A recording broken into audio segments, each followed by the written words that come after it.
தளபதி விஜய் அவர்கள் தமிழக முதலமைச்சராக பதவியேற்று கிட்டத்தட்ட 1.5 மாதம் ஆக போகுது. இந்த 1.5 மாதத்துல இவருடைய செயல்பாடுகள் பொதுமக்கள் பிரபலங்களுக்கு மிகவும் திருப்திகரமாக இருக்கு அப்படின்னு சொல்லி பலருமே முதல்வர் விஜய் அவர்களுக்கு தொடர்ந்து சப்போர்ட் பண்ணிட்டும் இருக்காங்க. சமீபத்துல கூட சிங்கப்பெண் அதிரடிப்படை அப்படின்னு புதிய படை ஒன்றை கொண்டு வந்தாங்க.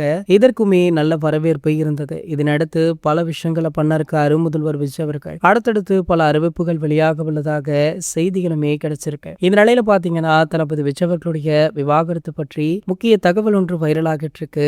அதாவது வர 15ஆம் தேதி இவங்களுடைய வழக்கு விசாரணைக்குமே வருதா. தமிழக எலெக்ஷனுக்கு முன்பாக தளபதி விஜய் அவர்களுடைய மனைவியான சங்கீதா இவரிடம் விவாகரத்து கேட்டு மனு தாக்கல் பண்ண விஷயம் மிகப்பெரிய அளவுல ஒரு பேசு பொருளாக மாறுச்சு. இந்த விஷயம் விஜய் அவர்களுடைய அரசியலை பெரும் அளவுல பாதிக்கும் அப்படின்னு எதிர்பார்க்கப்பட்டது. ஆனால் அப்படியெல்லாம் எதுவும் நடக்கல. சோ தமிழகத்துல வெற்றி பெற்று தற்போது முதலமைச்சராக பதவியுமே ஏற்றுவிட்டார். இந்த நிலையில இந்த வழக்கு வர 15ஆம் தேதி விசாரணைக்குமே வருதா. சோ இந்த விசாரணையில கண்டிப்பாக இவங்களுக்கு விவாகரத்து கிடைக்குமா இல்ல சங்கீதா அவர்கள் விவாகரத்தை வாபஸ் பெறுவாங்களா அப்படின்ற ஒரு எதிர்பார்ப்பு இருந்தது. இந்த நிலையில தற்போது இதுல ஒரு மிகப்பெரிய திருப்பம் ஏற்பட்டிருக்கா. அதாவது தளபதி விஜய் அவர்களை தொடர்பு கொண்டு சங்கீதா அவர்கள் பேச்சுவார்த்தை நடத்த முயற்சி பண்ணிட்டுமே இருக்காங்களா. ஆனா தளபதி விஜய் அவர்கள் இவங்களுக்கு பெரிதாக செவி சாய்ப்பதாக தெரியல.